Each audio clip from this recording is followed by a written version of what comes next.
अध्याय में हमने चौहान वंश की वंशावली और पृथ्वीराज चौहान के प्रारंभिक जीवन का अध्ययन किया था।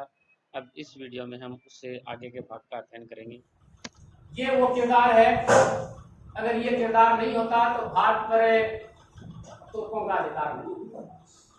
ये जिम्मेदार मुख्य रूप से भारत पर अधिकार के लिए ये संयोगिता जिम्मेदार है। होता क्या है, ये यहाँ कन्नौज थी और इसका पिता शासक था अजमेर का, ठीक है। ये अब दोनों का ननिहाल एक ही जगह होता है, इसका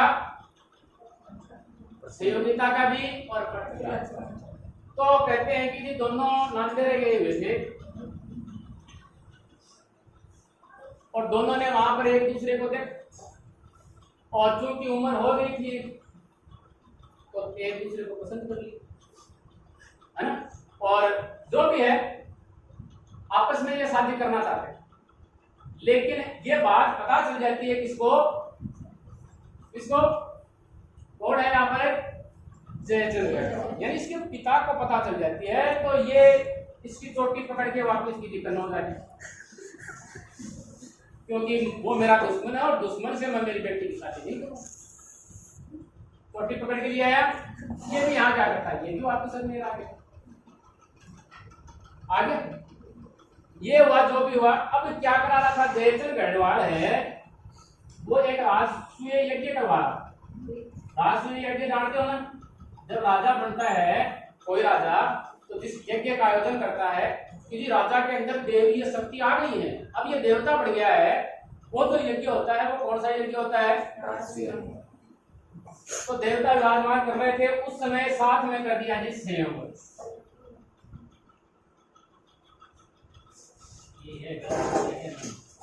साथ में संयोग रच दिया जी संयोगिता। और संयोग में क्या होता है बताइए आपको, क्या होता है कि जी जो लड़की है उसको आजादी रहती है कि जी जो भी दरबार में बैठे हैं इनमें से किसी को भी तो पति के रूप में चुन सकते। अब इसने जयचंद्र ने क्या किया, पृथ्वीराज को नहीं बुलाया। यहां तक तो ठीक था, चलो नहीं बुलाया तो नहीं बुलाया, है ना, कोई बात नहीं, दुश्मनी है कैसे बुलाएगा। लेकिन इसने क्या कर दिया कि जो द्वारपाल होते हैं, कटिहार की बात कर रहे थे ना, द्वारपाल की जगह इसकी मूर्ति लगा दी थी। जहां पर जूते रखते हैं ना, वहां पर पृथ्वीराज की मूर्ति लगाई। कई कहते हैं कि लोहे की मूर्ति थी, कई कहते हैं काठ की, कैसी भी हो लेकिन मूर्ति लगाई। अब चूंकि जिस संयोगिता को तो प्रेम था, अब संयोगिता आती है दरबार में, सबको देखती है राजा महाराजा, वो सोचते हैं कि वो फिल्म में आप देखते ही होंगे कि मेरे गले में डालते, मेरे में डालते, है ना, दिखने में सुंदर थी, लेकिन होता नहीं ऐसा। और उसे पता नहीं कैसे वो पृथ्वीराज की मूर्ति दिख है और जाके उसके गले में माला वो डाल दे। अब वो बाकी के राजा महाराजा बिछड़ जाते हैं, भाई अगर ऐसा इसी मूर्ति के गले में माला डाल देगी तो हमें बुलाने की कहां जरूरत, तेरी पुत्री तो पहले से ही किसी से प्रेम कर रही, हमें बुलाने की आवश्यकता कहां थी, फिर हमें नहीं बुलाना चाहिए। अब जयचंद्र एक तो पहले से नाराज ही था और भी नाराज ही रहता है। अब उसको एक कोठरी में बंद कर दिया जाता है संयोगिता। अब वो कैसे न कैसे करके, एक किरदार है यहाँ पर श्यामली, उसमें नहीं जाएंगे हम। यहाँ तक तो था कि जी नहीं बुलाया तो कोई बात नहीं, सही सही कसर निकाल दी कि जी मूर्ति लगा। अब वो आगे वो माला पकड़ लिया और उसको कोठरी में कैद कर लिया जाता है। और एक किरदार है श्यामली, जो अंगरक्षिका थी, बॉडीगार्ड थी पृथ्वीराज चौहान, बहुत ही बड़ी लड़की थी। कैसी थी उसके इतिहास में हम मिल जाते हैं, उसके माध्यम से पता चलता है पृथ्वीराज चौहान को जी कि आना है तो अभी समय है, आजा, नहीं तो तेरी संयोगिता की शुरुआत नहीं होने वाली। तो ये पृथ्वीराज चौहान कुछ सैनिकों के साथ में आता है और इससे भरे दरबार कहते हैं कि उसके नाक के आगे से उठा के ले जाता है। अब तो सुन्नी और ज्यादा हो गया। अब कहते हैं कि इसी के कारण तीसरा और किरदार यहाँ से जजनी से आता है, कौन है, मोहम्मद गोरी। इसको कहते हैं कि आक्रमण करने का न्योता जयचंद्र गढ़वाल ने दिया था कि जी आक्रमण करो, मेरी बेटी तो गई लेकिन नाम उसका भी नहीं रहा। और जब तराइन के द्वितीय युद्ध में ये हार जाता है तो कहते हैं कि दिवाली की तरह मनाई गई थी कन्नौज के अंदर। अब देखो संयोगिता की शादी हो गई। अब शादी के बाद में जी ये एकदम विलासी हो जाता है,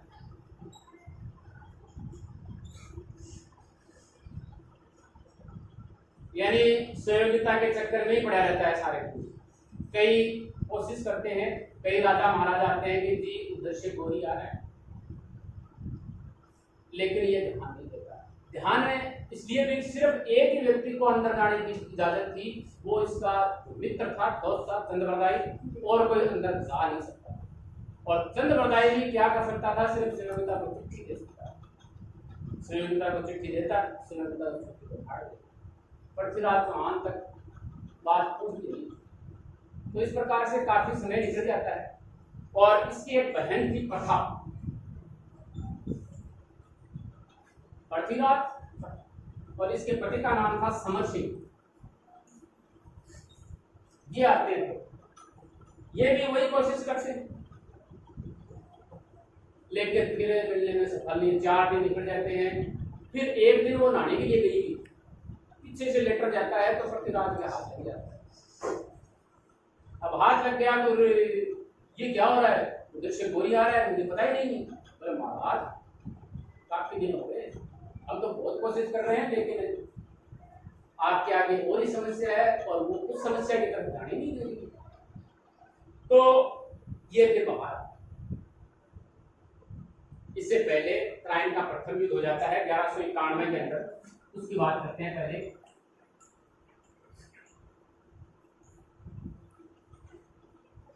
इससे पहले कहते हैं जी 2 किताबें हैं यहाँ पर, एक है पृथ्वीराज रासो है, वो तो होनी होनी है, और दूसरी है हमीर महाकाव्य जो नयन चंद्र सूर्य ने लिखा था। इसके बारे में अपन बाद में देख लेंगे किसने क्या लिखा था। जब हमीर का अध्ययन करेंगे अपन रणथंभौर के हमीर का, उस समय हमीर महाकाव्य आएगा। ये कहता है कि जी इससे पहले 21 बार हराया गया था, पृथ्वीराज चौहान ने मोहम्मद गोरी को 21 बार हराया था, और ये थोड़ा कम कर देता है जी 7 बार हराया। अब त्राइन का प्रथम युद्ध होता है, और इसमें देखो मैंने आपको एक नाम बताया था, गोविंद आक्रमण करता है मोहम्मद गोरी, और लगभग जीत रहा ही होता है कि गोविंदराज के पता नहीं कहां से एक भाला आके मुंह में लग जाता है, दांत 2 दांत टूट जाते हैं उसके, और कहते हैं कि दांतों का दर्द हो नहीं सकता है ना, बड़ा दर्द होता है अगर किसी के दांत, देखो दांतों में वो रीढ़ सी चल जाती है, कभी देखो रात को नींद नहीं आती है ना। तो वैसा ही होगा, 2 दांत टूट गए और इसको बहुत ज्यादा गुस्सा। अब गुस्से में पता नहीं चलता कि क्या कर रहा है, क्या मार धाड़, पता नहीं कैसे इसे मार धाड़ करिए, गोरी को मार के पकाए, गोरी भाग जाता है। और भाग के देखो ये यहाँ था, भाग के वापस से वही घोड़े वही मैदान वापस गजनी। एक बार इसको क्योंकि बाहर निकाल है,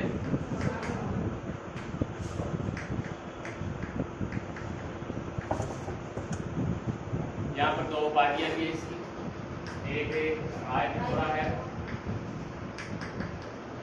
और एक है दल पंगुल। दल पंगुल का अर्थ होता है विश्व विजेता, यानी इसने अपना लगभग समय एक इसमें व्यतीत कर दिया था युद्धों को जीतने में, इसलिए इसने दल पंगुल की उपाधि धारण की।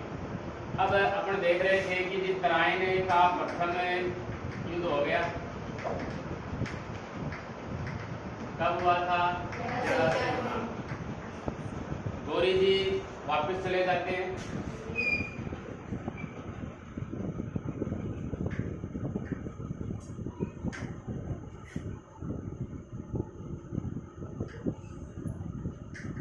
गजनी आ गए वापस।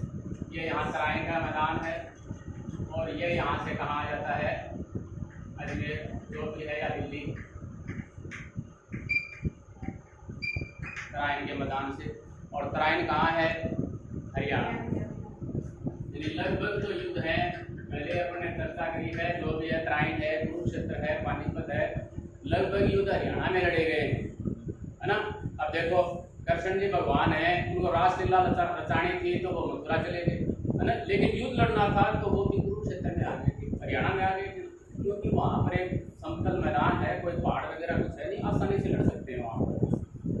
इनका प्रथम युद्ध हो गया, ये वापस यहाँ आ गया और 1 साल तक ये तैयारी करता है कि जी कैसे भी करके मुझे हराना है पृथ्वीराज।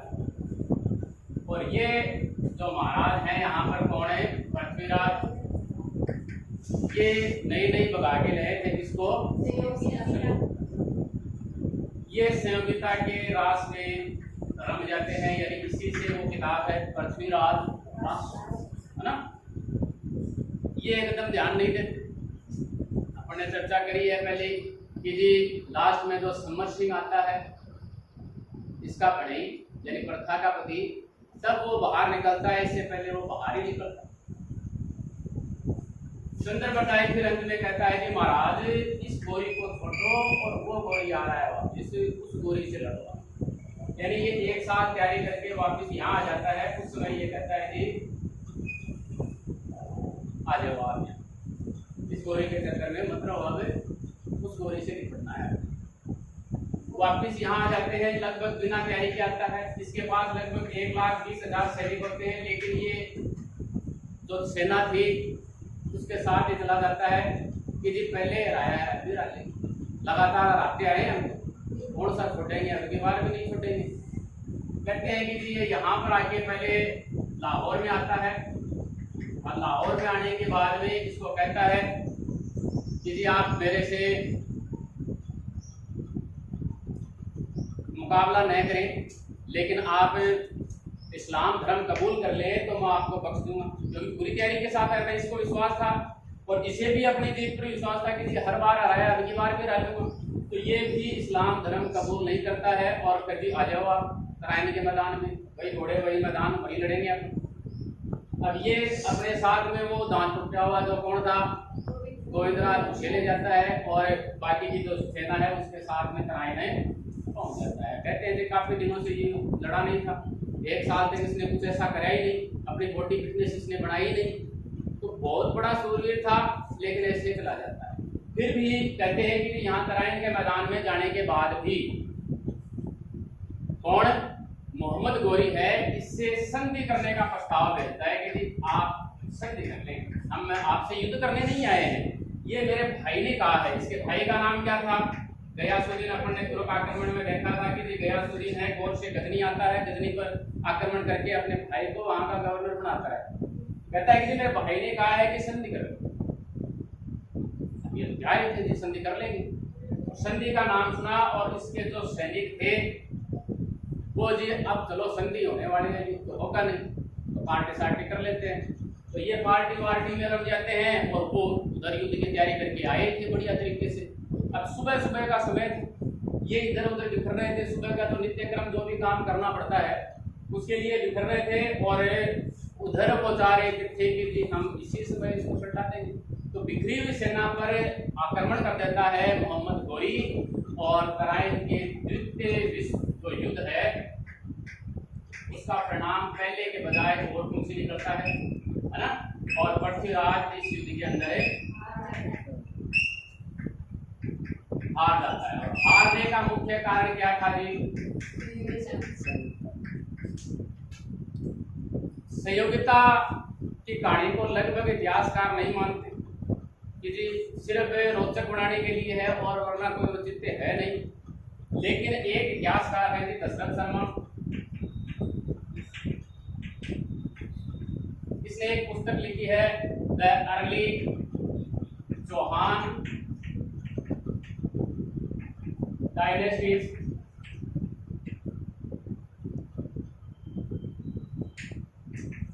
चौहानों का प्रारंभिक वंश, ये पुस्तक लिखी है और ये सिर्फ यही मानता है कि ठीक है ये कहानी, बाकी के जो भी गौरी शंकर ओझा वगैरह है कोई इसको नहीं मानते कि कोई प्रमाणित नहीं है। अब देखो कहते हैं कि जी इसी समय इसके पास एक घोड़ा था, पृथ्वीराज चौहान के पास नाट्यरंबा नामक घोड़ा था। इस घोड़े पर बहुत विश्वास था इसे, जिस प्रकार अल्लाह को विश्वास था अपने घोड़ों पर, वैसे इसे भी विश्वास था। लेकिन कहते हैं कि इसने मोहम्मद गोरे ने जो असबल का जो प्रभारी था उसे लालच देकर इस घोड़े को बदलवा दिया और एक नाचने वाला घोड़ा इसकी जगह पर छोड़ दिया, लगभग वैसा ही कहते हैं जी सुबह जब इस घोड़े पर वो चढ़ा तो नाचने वाला घोड़ा तो नाचेगा, तो युद्ध करने के बजाय वो नाचने लग गया। पृथ्वीराज चौहान क्या करे, तो ये भागा यहाँ से और इधर हिसार आ जाता है,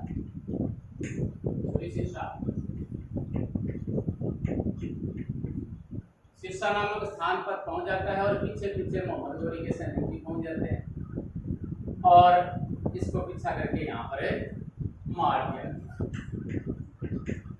लगभग बात यही सभी जगह यही है कि जी यहाँ पर आए और सिरसा नामक स्थान पर मार दिया किसको, लेकिन जी चंद्रबरदाई नहीं मानता कि जी ऐसा नहीं, वो तो अपने राजा को कुछ और बताएगा कि जी यहाँ से ये ले गया इसको कहाँ पर है, गजनी, और गजनी जब ले जाता है किसको, पृथ्वीराज चौहान को, तो वहां ले जाने के बाद में क्या होता है कि जी राजपूत कौन था तो सामने देखने लग गया है, मोहम्मद गोरी बोला आंखें नीची कर, राजाओं के सामने आंखें नीची करते हैं ना, आंखें नीचे कर, इसने भाई मैं राजपूत हूँ आंखें नीचे नहीं, पूरा आंख फोड़ दो इसको। तो पृथ्वीराज चौहान जी की आंखें फोड़ दी थी और कैद में डाल दी। ठीक है, इस समय ये नहीं था इसके पास चंद्रबरदाई, ये नहीं गया था। कहते हैं कि एक थाल जन्म और एक थाल है मरण,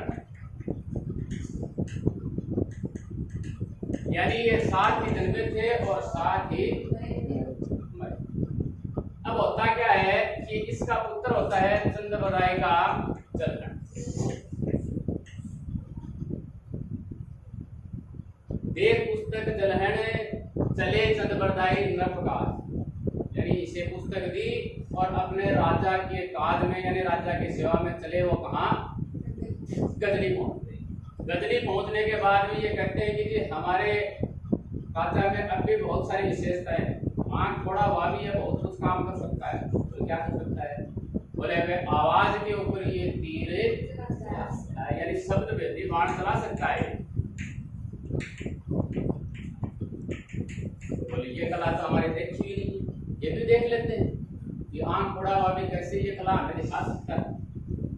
तो हुक्म दिया जाता है ये जी दिखाओ, तो चंद्रबरदाई कहता है जी राजा है और राजा के कहने पर ये कला दिखाएगा, नहीं तो ये नहीं दिखाएगा। तो मोहम्मद गोरी को तो देखो देखना ही था, तो उसने आवाज दी तो वे दिखा दी कला।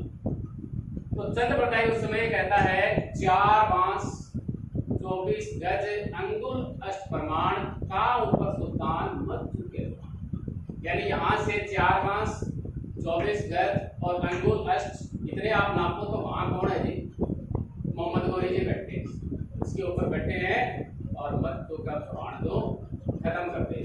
कहते ही ऐसा कहते ही इसके ऊपर तीर चलाता है और मोहम्मद गोरी जी मार दिए जाते हैं।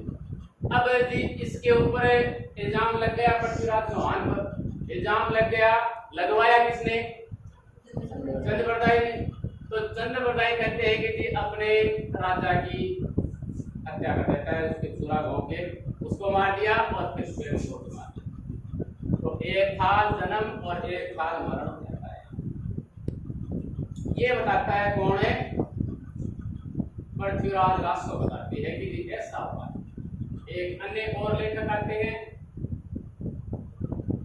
हसन निजामी और वो कहते हैं कि जी ऐसा नहीं, इसके बाद भी इसने अजमेर पर इसके संरक्षण में शासन किया था। किसके संरक्षण में, मोहम्मद गोरी के संरक्षण में इसने शासन किया। लेकिन जो भी हो पृथ्वीराज चौहान की कहानी खत्म हो जाती। अब अगर हम इसका मूल्यांकन करें कि ये राजा किस प्रकार का था,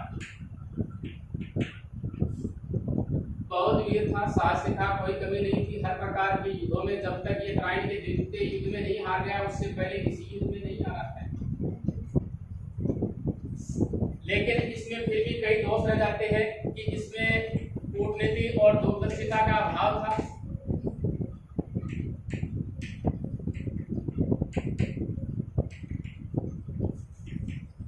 पहली बात, यानी इसने मोहम्मद गौरी आता है, फिर बार बार में उसको छोड़ देता है। देखो हमने देखा है कि 21 बार 7 बार जितनी बार भी इसने आक्रमण किया, हर बार ये हार गया। तो इसने आगे की दूरदर्शी की सोच नहीं रखी कि ये मोहम्मद गौरी फिर से भी आ सकता है। और जो पड़ोसी राज्य हैं उनके साथ भी इसके संबंध अच्छे नहीं रहते हैं, यानी सभी के साथ इसके संबंध खराब रहते हैं, चाहे भीम है, कन्नौज है, किसी के साथ में भी इसके संबंध अच्छे नहीं थे। तो जब इसको जरूरत पड़ती है तो कोई इसकी सहायता करने के लिए नहीं आता। अगली चीज है कि जब 1178 में गुजरात के ऊपर आक्रमण होता है तो इसने भीम द्विवेदी की सहायता नहीं की। अगर सहायता करता तो हो सकता है कि भीम द्विवेदी भी इसकी इस समय सहायता करता, लेकिन ऐसा भी नहीं। और सबसे जो महत्वपूर्ण है जी कौन है? सहयोगिता। इसी के कारण हुआ जो कुछ इसके जो दरबारी विद्वान हैं, वागीश्वर है, विश्वरूप है और जयानक है ना? जयानक आसाधर है। जयानक की तो किताब देखी है आपने, घोड़। और एक तो आप मुझे को जानते ही हो, कौन है? तो ये इसके तरफ। पृथ्वीराज चौहान के बारे में हमारा ये टॉपिक अब यही समाप्त होता है। धन्यवाद।